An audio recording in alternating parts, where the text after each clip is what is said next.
নিরামিষ দিনে ঠিক এই রকম একটা রেসিপি তৈরি করুন আর বাড়ির ছোট বড় সবাইকে একেবারে চমকে দিন। নমস্কার বন্ধুরা, রূপা সিম্পল অ্যান্ড ডেলি লাইফে আবার একটা নতুন পর্বে সবাইকে স্বাগত। আজ শেয়ার করব সম্পূর্ণ নিরামিষ অত্যন্ত লোভনীয় স্বাদের ওলের একটি রেসিপি, যেটা দিয়ে নিরামিষ দিনে ভাত বা রুটি এক পদেই জমিয়ে খাওয়া হয়ে যাবে। যারা ওল খেতে পছন্দ করেন না, নাম না বলে শুধু পরিবেশন করে দিন, বুঝতে তো পারবেনই না, বরং এত তৃপ্তি করে খাবেন আর আপনাকে বাহবা দেবেন। তাহলে চলুন দেখে নিই। সবার প্রথমে এখানে আমি 250 গ্রাম ওলকে টুকরো টুকরো করে এইভাবে খোসা ছাড়িয়ে কেটে নিয়ে প্রেশার কুকারে একটা সিটি মেরে এইভাবে ওলটাকে সিদ্ধ করে নিয়েছি। কোনো রকম নুন বা অন্য কোনো কিছু দিইনি, এমনি এটা সিদ্ধ করে নিয়েছি। এবার বাটিটা সরিয়ে রেখে এখানে মিক্সির বাটি নিয়ে নিচ্ছি। মিক্সির বাটির মধ্যে নিয়ে নিচ্ছি এখানে 2 মুঠো মটর ডাল। আমি ঘন্টা 3 আগে ভিজিয়ে রেখেছিলাম, সেই ডালটা মিক্সির বাটিতে নিয়ে নিলাম। আর তারই সাথে দেখুন বন্ধুরা, এখানে নিয়ে নিয়েছি 1 মুঠো পরিমাণ টুকরো করা নারকেল। এই নারকেলটা টুকরো করা হলে এইভাবে ডালের সাথে পেস্ট করে নেবেন, তা না হলে যদি কুড়ে দেন সেক্ষেত্রে এভাবে পেস্ট না করলেও চলবে, তবে নারকেলটা অবশ্যই দেওয়ার চেষ্টা করবেন। আর দিয়ে দিলাম এখানে কয়েকটা ঝালের জন্য কাঁচা লঙ্কা আর খুব সামান্য পরিমাণ একটু আদার টুকরো। এইবার এটা খুব অল্প পরিমাণ একটু জল দিয়ে সুন্দর করে একটা পেস্ট তৈরি করে নেব। এইভাবে পেস্ট একটা তৈরি করে নিলাম। এইবার এই ওলের সিদ্ধ করা ওলটা একটু হাতে করে এইভাবে ম্যাশ করে নিতে হবে। আমার চ্যানেলে আজকে যে সকল নতুন বন্ধুরা এসেছেন তাদেরকে অনেক অনেক ধন্যবাদ। যদি আমার আজকের রেসিপি আপনাদের ভালো লাগে, প্লিজ বন্ধুরা আমার চ্যানেলটা তাহলে সাবস্ক্রাইব করে আমার পাশে থেকে যেতে পারেন। আমি কিন্তু প্রত্যেক দিন এই ধরনের নিত্য নতুন বিভিন্ন রকমের রেসিপি শেয়ার করে থাকি। আশা করছি আপনাদের ভালো লাগবে। পাশে থাকা বেল আইকনটা অল করে দিতে ভুলবেন না, যাতে প্রত্যেক দিন ভিডিও আপলোডের সাথে সাথে সবার আগে আপনাদের কাছে নোটিফিকেশান পৌঁছে যায় আর আপনারা সেটা আপনাদের সুবিধা মতো দেখে নিতে পারেন। আর ফেসবুক পেজ থেকে দেখে থাকলে তাদের কাছে অনুরোধ, আমার পেজটা ফলো করে দেবেন। সুন্দর করে এবার এইভাবে হাতের সাহায্যে ওলটা মেখে নিয়ে, এটা আপনারা চাইলে ম্যাশারে দিয়েও ম্যাশ করতে পারেন, তবে হাত দিয়ে সুবিধা হবে, আমি হাত দিয়েই করে নিলাম। এইবার এর মধ্যে যে ডাল বাটলাম, ডাল নারকেলটা বাটলাম, সেইটা কিন্তু দিয়ে দেব। নারকেল খেতে অনেকেরই শারীরিক সমস্যা থাকে বন্ধুরা, আবার সব সময় নারকেলটা আমাদের কাছে অ্যাভেলেবেল থাকেও না, সেক্ষেত্রে নারকেলটা স্কিপ করে দেবেন। তবে নারকেলটা দিলে কিন্তু ভীষণ সুন্দর স্বাদ হবে। একবার এইভাবে করে খেয়ে দেখবেন, ভীষণ ভালো হয় খেতে। নিরামিষ দিনে একদম দুর্দান্ত স্বাদের একটা রেসিপি। আর ওল খেতে তো অনেকেই পছন্দ করেন না, যেমন আমার বাড়িতেই আছেন। আমি আর আমার ছোট মেয়ে কিন্তু কচু জাতীয় সব জিনিস খেতে পছন্দ করি, কিন্তু আমার হাজব্যান্ড আর আমার বড় মেয়ে কিন্তু খুব ভয় পায় খেতে। তাদেরকে যদি একটু এরকম ঘুরিয়ে ফিরিয়ে রান্না করে দিই, বুঝতেই পারে না, তখন কিন্তু খেয়ে নেয়। আপনারাও যদি এইভাবে নাম না বলে দিয়ে দেন, সকলে কিন্তু খেয়ে নেবে। দিয়ে দিলাম একটু লঙ্কার গুঁড়ো, এটা কিন্তু কালারের জন্য কাশ্মীরি লঙ্কার গুঁড়ো দিয়েছি। দিয়ে দিলাম একটু কালো জিরে, তার সাথে দিয়ে দিচ্ছি পরিমাণ মতো নুন।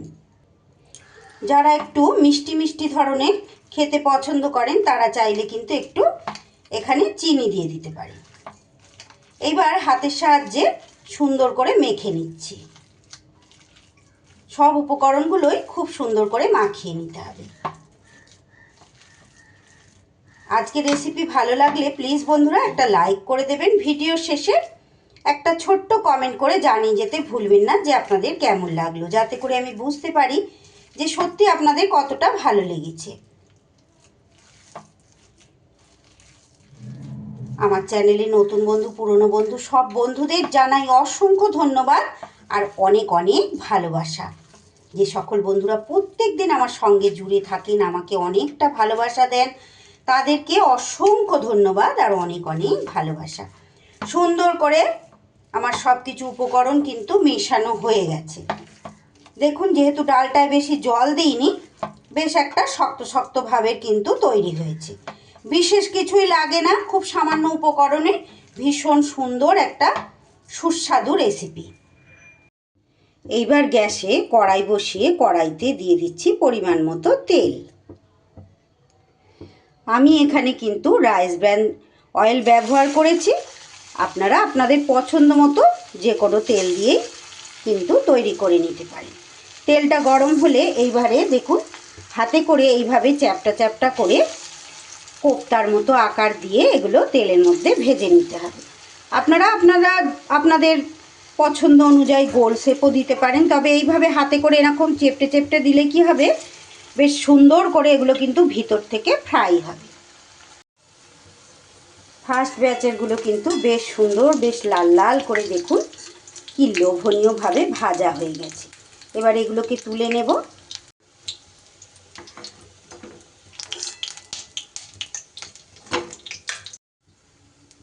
এই বড়া বা পকোড়াগুলো খেতে যে কি ভালো লাগে, এই রকমভাবে ডালের সাথে যদি পরিবেশন করেন একদম ফাটাফাটি লাগে খেতে। এবার সেকেন্ড ব্যাচেরগুলোও একই রকমভাবে দিয়ে দেব।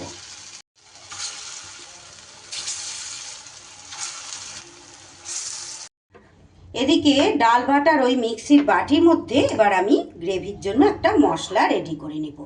দিয়ে দিচ্ছি এখানে ছোট সাইজের একটা টমেটো, আর খুব অল্প পরিমাণ হাফ ইঞ্চির মতো আদা, তারই সাথে মানে স্বাদ অনুযায়ী দিয়ে দিচ্ছি কাঁচা লঙ্কা, দিয়ে দিচ্ছি একটু স্বাদটা বাড়িয়ে তোলার জন্য 1 চামচ চাল মগজ। এটা একদমই অপশনাল বন্ধুরা, যদি হাতের কাছে না থাকে এটা স্কিপ করে দেবেন। আর দিয়ে দিচ্ছি একদম 1 চামচের মতো টক দই। একদম নামমাত্র একটু জল দিয়ে সুন্দর মিহি পেস্ট একটা তৈরি করে নিলাম। এইদিকে এই বড়াগুলোও কিন্তু আমার সুন্দর করে ভাজা হয়ে গেছে।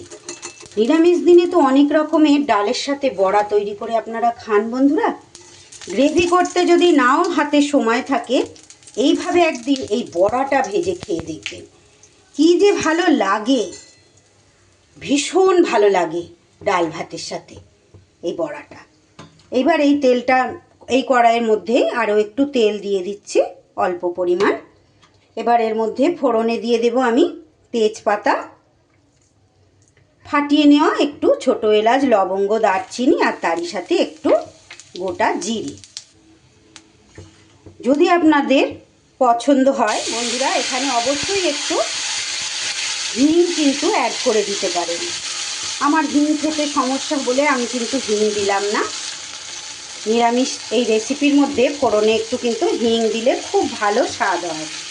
মিক্সি বাটিটা ধুয়েও একটু জল দিয়ে দিলাম। অবশ্যই মশলাটা কিন্তু লো ফ্লেমে দিতে হবে, যেহেতু টক দই দেওয়া আছে।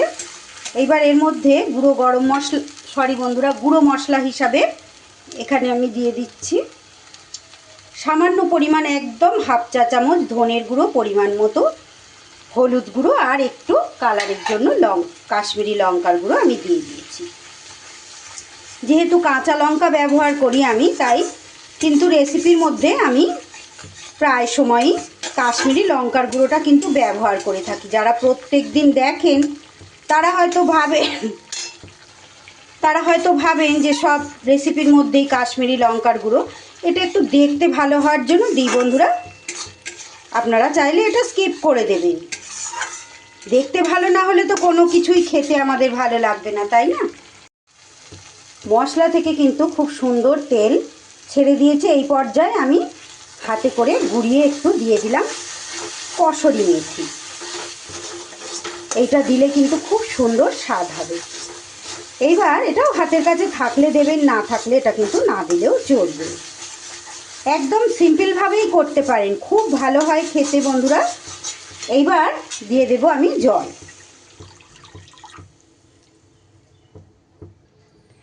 পরিমাণ মতো বুঝে শুনে জলটা দিতে হবে, যেহেতু ডাল আছে কোপ্তাগুলোয় একটু তো টেনে নেবেই।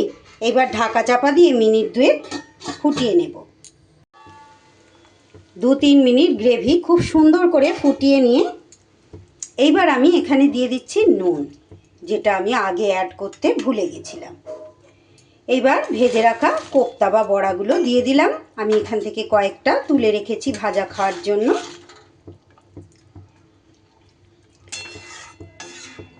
কোপ্তা বা বড়াগুলো দিয়ে খুব বেশি সময় কিন্তু রান্নাটা করতে হবে না। এইবার এই পর্যায়ে এখানে দিয়ে দিচ্ছি একটু গুঁড়ো গরম মশলা, তারই সাথে দিয়ে দেব সামান্য পরিমাণ একটু ঘি। যে কোনো নিরামিষ রেসিপির মধ্যে একটু ঘি গরম মশলা শেষে দিলে কিন্তু খুব স্বাদ হয়। আপনারা চাইলে কিন্তু এটা পেঁয়াজ রসুন দিয়ে করতেই পারেন বন্ধুরা, পেঁয়াজ রসুন দিয়েও কিন্তু এটা ভালোই লাগে। তবে নিরামিষ দিনেই আমাদের রান্নার ঝামেলা বেশি থাকে, বেশি চিন্তা ভাবনা করতে হয়। অবশ্যই এইভাবে একবার করে খেয়ে দেখবেন। আমার আজকের রেসিপিটি আপনাদের কেমন লাগলো বন্ধুরা? ভালো যদি লাগে অবশ্যই বাড়িতে ট্রাই করবেন, বন্ধুবান্ধব সকলের মাঝে শেয়ার করে আমার ভিডিওটাকে অনেক দূর পর্যন্ত এগিয়ে যেতে সাহায্য করবেন। আর যে সকল বন্ধুরা এখনও ভাবছেন আমার চ্যানেল সাবস্ক্রাইব করবেন কি না, তাদের কাছে অনুরোধ আমার চ্যানেলটা সাবস্ক্রাইব করে আমাকে অনেকটা ভালোবাসা দেবেন বন্ধুরা। সব শেষে দিয়ে দিচ্ছি একদম 2-4টে চিনির দানা। একটু টক দই টমেটো দেওয়া আছে, স্বাদটা ব্যালেন্স হবে বলে। এটা একদম অপশনাল, আপনারা চাইলে কিন্তু এটা স্কিপ করে দিতেই পারেন। দেখুন কি সুন্দর দেখতে হয়েছে, খেতেও যে কি লোভনীয় হয়েছে সেটা আর বলার অপেক্ষা রাখে না। সব কিছু দেওয়ার পর আরও 3 থেকে 4 মিনিট এইভাবে গ্রেভির মধ্যে আমি কোপ্তাগুলো কিন্তু ফুটিয়ে নিয়েছি। এবার গ্যাস আমি বন্ধ করে দিলাম। রেসিপি আমার একদম রেডি। এইবার গরম গরম ভাত বা রুটি পরোটার সাথে পরিবেশন করে দিন। আমার আজকের নিরামিষ ওলের কোপ্তা কারির রেসিপি আপনাদের কেমন লাগলো বন্ধুরা? ছোট্ট একটা কমেন্ট করে জানিয়ে যেতে ভুলবেন না। সবাই ভালো থাকবেন, সুস্থ থাকবেন। ধন্যবাদ।